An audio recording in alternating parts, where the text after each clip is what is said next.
समर्पण जीवन को सहज और सरल बना देता है। कई बार आप सोचते होंगे कि पूजा पाठ करने से होता क्या है, तो ये प्रसंग सुनो और जानो कि पूजा पाठ करने से होता क्या है। हरे कृष्ण दोस्तों, मैं हूं अनुज शर्मा। वडोदरा से थोड़ा सा दूर एक कस्बा था, छोटा सा गांव। वहां एक सरकारी अध्यापक थे, मनसुख राम। बच्चों को पढ़ाते थे, ठाकुर जी के अनन्य भक्त थे, भगवान की बहुत आराधना करते थे, स्कूल में भी पूजा पाठ करवाते थे। हर पूर्णिमा को भगवान के मंदिर जाते थे। वहां गांव से ट्रेन पकड़ करके उन्हें जाना पड़ता था शहर में, वडोदरा। तो पूरा दिन लग जाता था। उस दिन वो छुट्टी करते थे, और जिस दिन वो छुट्टी करते थे उस दिन बच्चों को समझा कर जाते थे कि पढ़ना क्या है। बच्चों को इतना पढ़ा रखा था, इतना तैयार कर रखा था कि वो एक दिन ना भी आए तो बच्चों का काम चल जाता था। लेकिन गांव के लोग इस बात से जलते थे, चिढ़ते थे कि हम तो फीस भरते हैं, लेकिन ये मास्टर जी जो हैं यहां से चले जाते हैं एक दिन छुट्टी लेकर के। ये तो बड़ी गलत बात है। लेकिन ये सिलसिला चल रहा था। भगवान का भजन करना, भगवान का नाम लेना, बच्चों को वही सिखाना, उनकी पढ़ाई करवाना, और हर पूर्णिमा को ट्रेन पकड़ना और ठाकुर जी के दर्शन करने चले जाना। गांव वालों ने शिक्षण अधिकारियों को शिकायत कर कहा कि मनसुख राम जी स्कूल छोड़ करके कहीं चले जाते हैं, पूरा दिन स्कूल में नहीं रहते हैं, बिना बताए छुट्टी लेते हैं। तो गांव में शिक्षण अधिकारी आए जांच पड़ताल करने के लिए, स्कूल में गए। जब स्कूल में पहुंचे तो देखा मनसुख राम जी वहीं थे, बच्चों को पढ़ा रहे थे। अधिकारियों ने एक दो सवाल पूछे बच्चों से, बच्चों ने बड़े अच्छे से जवाब दिए। शिक्षण अधिकारी बड़े खुश हुए, बच्चों के तौर तरीके देख करके, उनके संस्कार देख करके, उनका अनुशासन देख करके। मनसुख राम जी को बधाई दी, बच्चों को इनाम दिया। अब गांव वालों को लगा कि ये क्या हुआ, हम शिक्षण अधिकारी को ये बोलना भूल गए कि वो हर पूर्णिमा को जाते हैं, तो इस बार शिकायत करेंगे तो बताएंगे कि हर पूर्णिमा को जाते हैं। तो कुछ दिन बाद गांव वाले फिर पहुंचे शिक्षण अधिकारियों के पास शिकायत करने के लिए। बोले कि देखिए, हम बताना भूल गए थे कि वो हर पूर्णिमा को स्कूल से गायब होते हैं, कहां जाते हैं किसी को नहीं पता, स्कूल नहीं आते, बच्चों के परिणाम बेकार आ रहे हैं। शिकायत करके आ गए गांव वाले। अब इस बार पूर्णिमा पर शिक्षण अधिकारी आ गए सुबह सुबह, और इधर मनसुख राम जी सुबह की ट्रेन पकड़ करके ठाकुर जी के दर्शन करने चले गए। अब ये खबर लगी मनसुख राम जी की पत्नी की कि शिक्षण अधिकारी आए हैं, और मनसुख राम जी तो जा चुके हैं ठाकुर जी के दर्शन करने के लिए। मनसुख राम जी की पत्नी घबरा गई, भाग कर गई ठाकुर जी के पास, अपने घर के मंदिर में। ठाकुर जी को बोली कि ठाकुर जी, आज शिक्षण अधिकारी आए हैं, गांव वालों ने शिकायत की है, यदि कुछ हो गया, कोई कार्रवाई हुई, तो कल लोग क्या कहेंगे कि ठाकुर जी के दर्शन करने गए थे इसलिए ऐसा हो गया। अब देख लो, आपका और आपके भक्त का मामला है, आप कैसे संभालेंगे ये आपके ऊपर है।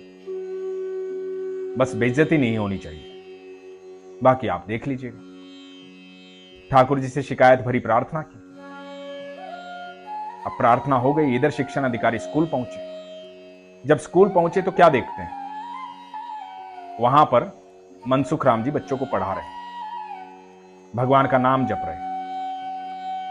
शिक्षण अधिकारी जी देख करके प्रसन्न हो गए। जब मनसुख राम जी की आंखें खुली, बच्चों की आंखें खुली, और शिक्षण अधिकारियों को देखा, तो मनसुख राम जी बोले, अरे महोदय आप, अरे आप बता देते तो मैं आपके आने के लिए तैयारी कर लेता।